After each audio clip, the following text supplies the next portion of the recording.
இந்து சமய அறநிலையத்துறை அமைச்சர் ரமேஷ் 29ஆம் தேதி காலை எந்த அதிகாரிகளுக்கும் தகவல் கொடுக்காமல் திருச்செந்தூர் முருகன் கோயிலில் ஆய்வு நடத்த சென்றார். அமைச்சர் போல் இல்லாமல் பக்தர் போல் சாதாரண உடையில் முகமூடி அணிந்து உதவியாளர்களுடன் சென்றார். பக்தர்களோடு பக்தராக கோயிலுக்குள் சென்ற அமைச்சர் ரமேஷ் கோயில் வளாகம், அன்னதான கூடம் உள்ளிட்ட இடங்களில் ஆய்வு நடத்தினார்.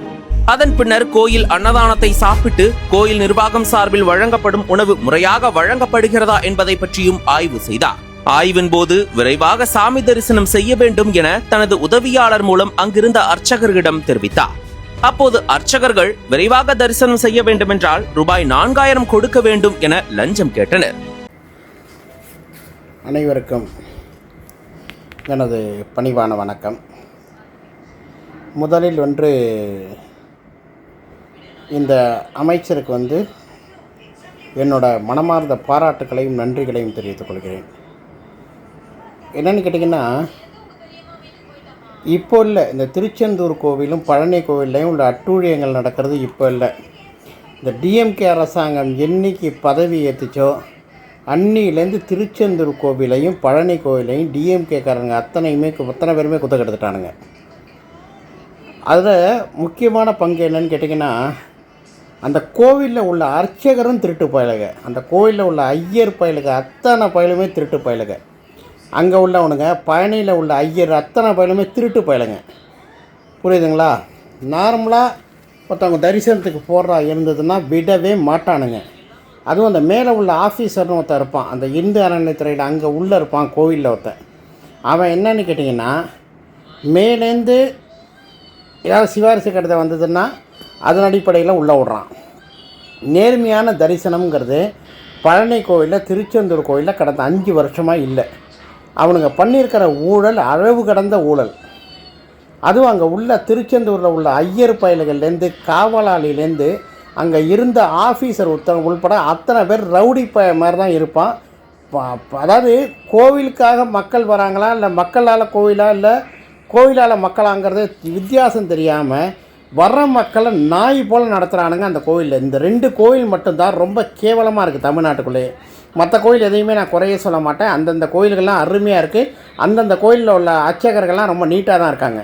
இந்த 2 கோவிலில் மட்டும்தான் இந்த திருட்டு ஐயர் நாய்கள் படுத்துகிற பாடம், அந்த செக்யூரிட்டி சென்டரில் இருக்கிற நாய்களும் அத்துமீறி நடக்கிறானுங்க. அதாவது பக்தர்கள் போனால் தான் கோவிலுக்கு வருமானங்கிறது ஒன்று இருக்குது. அந்த பக்தர்களை ரொம்ப கீழ்த்தரமாக நடத்துகிற நாய்கள் தான் இந்த அர்ச்சகர் அங்கே உள்ள திருச்செந்தூர் கோவிலையும் பழனி கோவிலையும் உள்ள ஐயர் நாய்கள். அந்த கோவிலில் அர்ச்சனை செய்யும் நாய்கள் தான் சொல்லணும், அவனுங்கெல்லாம் ஐயர்னே சொல்லக்கூடாது. ஏன்னா இவனுங்க படுத்துகிற இந்த மாதிரி சில ஒரு திருச்செந்தூர் கோவிலையும் பழனி கோவிலையும் இருக்கிற ஒரு சில ஐயர்கள் நாய்கள் படுத்துகிற பாட்டினால தான் ஒட்டுமொத்த ஐயர்கள் பேரும் கெட்டு போகுது. ஏன்னா அங்கே பார்த்திங்கன்னா காலையில் 5 மணிக்கே பிச்சைக்காரன் கூட கொஞ்சம் டீசெண்டாக இருப்பான். அது இங்கே திருச்செந்தூர் கோவிலில் பார்த்திங்கன்னா 5 மணிக்கெலாம் அந்த ஐயர் நாய்க்கு நின்றுடுவானுங்க. எதுக்குன்னு கேட்டிங்கன்னா, எவன் மாட்டானா அவன்கிட்டலாம் 4000 5000 காசை வாங்கிட்டு சிறப்பு தரிசனம்னு சொல்லிவிட்டு போகிற வரவங்க காசு வச்சுருக்காங்களா அதாவது என்னென்னு கேட்டிங்கன்னா, அவங்கவுங்க தெய்வத்தை பார்க்க ஆசைப்பட்டு தான் உள்ளே போவாங்க, அது தப்பே கிடையாது. ஆனால் இந்த நாய்ங்க என்ன பண்ணுவானுங்கன்னா, அதை பயன்படுத்திக்கிட்டு வரவன்ட்டெல்லாம் 2000 3000 4000 காசை வாங்கிட்டு தான் உள்ளே விட்றானுங்க. இது பாரம்பரியமாக நடந்துக்கிட்டு இருக்குது. இதை பற்றி 2-3 வீடியோக்கள் ஏற்கனவே நான் போட்டிருக்கேன். எந்த விதமான நடவடிக்கையுமே இல்லை. இப்போ பார்த்திங்கன்னா திடீர்னு ஒரு ஆய்வு மேற்கொண்டு இந்த மாதிரி 4 பேர் 10 பேரை பிடிச்சாருன்னு சொல்லும் போதே அந்த கோயிலில் சந்தோஷமாக இருக்குது. ஏன்னு கேட்டிங்கன்னா, அங்கே உள்ள ஐயர் தான் இந்த பித்தலாட்ட வேலைலாம் பண்ணுறது.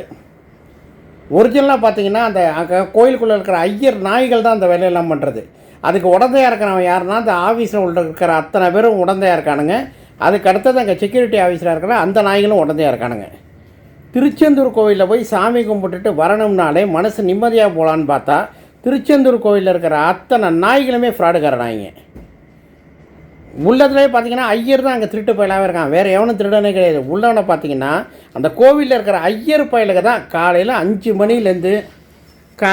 மணிலேருந்து சாயந்தரம் 8 மணி வரைக்கும் எவன் மாற்றானோ அத்தனை பேர்கிட்ட 4000 5000 3000ன்னு காசை வாங்கிக்கிட்டு ஃப்ராடுத்தனம் பண்ணுறது ஃபுல்லாக அங்கே உள்ள திருட்டு ஐயர்கள் தான். நான் எல்லா கோவிலில் உள்ள ஐயரையும் தப்பாக பேசலை, ஒரு சில கோவிலில் இருக்கிற நல்ல ஐயர்களும் இருக்காங்க. ஆனால் இந்த 2 கோவிலையும் கேடுகட்ட ஐயர் நாய்கள் தான் இருக்கானுங்க. ஐயர்னு சொல்ல முடியாது அவனுங்களை, கேடுகட்ட நாய்களாக இருக்கானுங்க அங்கே இருக்கிறவனை முழுக்க. அவ்வளோ கேவலமாக இருக்கானுங்க. திருச்செந்தூர் கோயில்னால ஏன்டா கோயிலுக்கு போகிறோங்கிற லெவலுக்கு ஒரு இதை உண்டு பண்ணுறானுங்க. அதாவது கடவுள் பேரை வச்சு இவனுங்க சம்பாதிக்கிறானுங்க. கடவுளுக்கு வந்து காணிக்க போதோ இல்லையோ, கடவுள் பேரை வச்சு இந்த ஐயர் நாய்க அங்கே சம்பாதிக்கிறானுங்க. வேறு எவனும் சம்பாதிக்கலை. கோவிலில் நேர்மையான வழியில் கொண்டு போங்கடான்னா குறுக்கு வழியை உண்டு பண்ணி விட்றதே அங்கே கோவிலில் இருக்கிற ஐயர்களும் அந்த ஆஃபீஸர்கள் தான். திருட்டு வேலை பார்க்குறது வேறு எவனும் கிடையாது. அந்த கோவில் ஐயர் தான் திருட்டு வேலையை பார்க்குறான். அங்கே இருக்கிறவன் அத்தனை பேரையும் பார்த்திங்கன்னா திருட்டு போய் மாதிரியே இருப்பான். அங்கே உள்ள ஐயர் அத்தனை பேரையும் பார்த்திங்கன்னா திருட்டு போய் மாதிரியே தான் இருப்பான். எவனும் நல்லா மாதிரியே இருக்க மாட்டான். விடிய காத்தால பார்த்திங்கன்னா எல்லாம் சாமி கும்பிட போகிறான்னா விடிய மக்கால 5 மணிக்கு முருகரை போய் பார்த்து நல்லபடியாக தரிசனம் பார்க்க போகலான்னு பார்த்தா இந்த நாய்ங்க முகத்தில் முழிச்சிட்டு தான் கோயிலுக்கே போக வேண்டியிருக்கு. 5 மணிக்கு கோயிலில் முருகர் முகத்தில் முழிக்கலான்னு பார்த்தா இந்த விடியா மூஞ்சி போல முகத்தில் தான் காலையிலே போய் முழிக்கிற மாதிரி இருக்கும். போய் முழித்தோம்னா அந்த நாய்ங்க என்ன பண்ணுவான்னா பாக்கெட்டில் பைசா எவன்கிட்ட இருக்கோ அத்தனை பேட்டை திருச்செந்தூர் கோயிலில் வழிபறி மாதிரி தான் பண்ணிகிட்டு இருக்கானுங்க. அது தட்சணையெல்லாம் வாங்கிறது கிடையாது. தட்சணையாவோ இல்லை சரி வரானுங்களே அப்படின்னு சொல்லிட்டு அந்த ஒரு இதெல்லாம் கிடையாது. வழிபறி தான் அங்கே உள்ள அத்தனை பேரும். நான் என்ன சொல்கிறேன், ஒரே ஒரு அமைச்சருக்கு ஒரே ஒரு வேண்டுகோள் மட்டும் வைக்கிறேன். அங்கே இருக்கிற ஐயர் பயில வாசல், அந்த கோபுரத்து வாசலில் இருக்கிற ஐயர் பயிலும் அத்தனை பேரையுமே துரத்தி விடுங்க. அத்தனை பேருமே திருட்டு பயில தான் இருக்கானுங்க அங்கே இருக்கிறவங்க ஃபுல்லாக. ஏன்னா அந்த ஒரு குறிப்பிட்ட இதை வந்து அங்கே இது பண்ணுறானுங்க, பதிவு பண்ணிக்கிறானுங்க. பதிவு பண்ணிவிட்டு இவனை இவன் தான் கூட்டு போகணும், இவன் தான் கூட்டு போகணும்னு சொல்லிட்டு அந்த ஐயர்களுக்குள்ளே பங்கு பிரிச்சுக்கிறானுங்க. ஒரிஜினல் திருட்டு பயலாக இருக்கானுங்க. அங்கே திருச்செந்தூரும் பழனி கோயிலையும் பார்த்திங்கன்னா ஒரிஜினலாக திருட்டு பயலாக தான் அங்கே ஐயராக இருக்கானுங்க. வேறு எவனுமே ஐயர் நல்லவன் சொல்கிற அளவுக்கு அங்கே எவனுமே கிடையாது. திருட்டு பயலாக தான் அங்கே ஐயராகவே இருக்கானோ அந்த 2 கோயிலையும். மற்ற கோயில் மாதிரி இந்த கோயில் வந்து இதாகவே இல்லை. ஏன்னு கேட்டிங்கன்னா ஒரு குறிப்பிட்ட கண்ட்ரோலில் போய் நிற்கிது இந்த கோயில் ரெண்டுமே. அப்படி போய் இருக்கக்குள்ள எதுவுமே பண்ண முடியாது. மக்கள் மன நிறைவாக அங்கே போய் சாமி கும்பிடவும் முடியல, எதையும் பார்க்கவும் முடியல. இந்த நாய்ங்க அங்கே நின்று வழிபறி தான் பண்ணுறானுங்க. இப்போ ரோட்டில் வழிபறி பண்ணால் கூட சரிங்களா, கோவிலில் வழிபறி பண்ணுறானுங்க. அந்த வழிபறி பண்ணுற ஒரே ஆள் யாருக்குன்னா அங்கே திருச்செந்தூர் கோயிலில் இருக்கிற ஐயர் நாய்களும் அங்கே இருக்கிற அந்த காவலாரி நாய்களும் அதுக்கப்புறம் அங்கே இருக்கிற ஆஃபீஸர் நாய்கள் தான். இந்த 3 நாய்களும் சேர்ந்தே தான் கொள்ளடிக்கிறான். ஒருத்தனுக்கு தெரியாமலாம் கிடையாது. இந்த 3 நாய்களும் சேர்ந்தே தான் கொள்ளடிக்கிறானுங்க அந்த கோயிலில். திருச்செந்தூர் கோயிலை பொறுத்த வரைக்கும் இந்த 3 நாய்கள் தான் சேர்ந்து கொள்ளடிக்குது. ஒருத்தனுக்கு தெரியாதுன்னா எஸ்கேப் ஆக முடியாது. ஏன்னா அந்த 2000 ரூபாவில் வந்து ஆஃபீஸர்லேருந்து எல்லா பேருக்குமே பங்காக போகுது அந்த கோயிலுக்கு. இது இந்த 5 வருஷமாக டிஎம்கே பீரியட் உள்ளே வந்ததுலேருந்து இந்த 5 வருஷமாக இதான் நடக்குதே தவிர வேறு எதுவுமே நடக்கலை. திருச்செந்தூர் வந்து முருகன் பேரை வச்சு இந்த நாய்ங்க சம்பாதிக்கிறானுங்க. முருகனை அங்கே விற்கிறானுங்க, வேறு எதுவும் கிடையாது. இன்ச்சு பை இன்ச்சாக முருகனை விற்கிறானுங்க. கடவுள் பெயரில் அநியாயம் நடக்கிற ஒரே இடம் எதுன்னா திருச்செந்தூர் முருகன் கோயில் மட்டும்தான். வேறு எந்த கோயிலும் கிடையாது. முருகன் பேரை வச்சு பழனியும் திருச்செந்தூர் இந்த 2 கோயில்லையும் தான் அராஜகமும் அநியாயமும் நிறையா பண்ணுறானுங்க. வேறு எவனுமே பண்ணுறது கிடையாது. இந்த 2 கோயில்லேருந்து தான் திருடனுங்க அதிகமாக இருக்கானுங்க. முருகரை அங்கமாக வெட்டி விற்கிறானுங்க உண்மையை சொல்லப்போனால். ஏன்னா எவனும் கோயிலுக்கு போய் நிம்மதியெல்லாம் சாமி கும்பிட்றதுக்கெல்லாம் திருச்செந்தூருக்கோ பழனிக்கே போவே லாயக்கு இல்லாத லெவலுக்கு போகுது. மற்ற எந்த கோவில்லையுமே இந்த மாதிரி ஒரு அராஜகம் நடக்கவே இல்லை. இத்தனை வருஷமாக வந்து எந்த அதிகாரிகளும் எந்த அமைச்சரும் போய் இதை மாதிரிலாம் ரைடு பண்ணல. ஏற்கனவே இந்த அமைச்சர் சேகர் பாபுவுக்கு இந்த பங்கு போனதுனால சேகர் பாபு அங்கே உள்ள இதெல்லாம் உடந்தையாக இருந்து எல்லா பையனும் சேர்ந்து தான் அங்கே கொள்ளடிச்சானுங்க. அங்கே அமைச்சர்லேருந்து எல்லா பையனும் என்னென்னு கேட்டிங்கன்னா அந்த பகுதி அமைச்சர், அந்த பகுதி எம்எல்ஏ எல்லா பையனும் சேர்ந்து தான் அந்த கோயிலை கொள்ளடிக்கிறானுங்க. திருச்செந்தூர் கோயிலில் திருச்செந்தூர் கோயிலை பொறுத்த வரைக்கும் கொள்ளைகள் தான் அதிகமே தவிர வேறு எதுவுமே கிடையாது. முதல்ல அங்கே உள்ள ஐயருக்கு நாய்கள்லாம் விரட்டி அடிச்சுவிட்டு குறிப்பிட்ட ஐயரை மட்டும் அந்த கோயிலுக்குள்ளே எவன் போகணுமோ அந்த ஐயரை மட்டும் நிறுத்தி வச்சுட்டு இந்த 5 மணிக்கு நிற்கிற ஐயரை ஃபுல்லாகவே அரெஸ்ட் பண்ணாலே அந்த கோயிலில் உள்ள புனிதம் நல்லாயிருக்கும். ஏன்னா அந்த முருகரை விற்கிறதே அங்கே இருக்கிற 5 மணிக்கு உள்ள அந்த பயலோ தான். அந்த 5 மணிக்கு அவனோட பிடிச்சி உள்ளே போட்டாலே கோவிலோட புனிதம் நல்லாயிருக்கும். ஏன்னா ஐயருங்கிற பேரில் வழிபறி பண்ணுற நாய்ங்க அவனுக்கு தான் அதிகமாக அங்கே இருக்கானுங்க.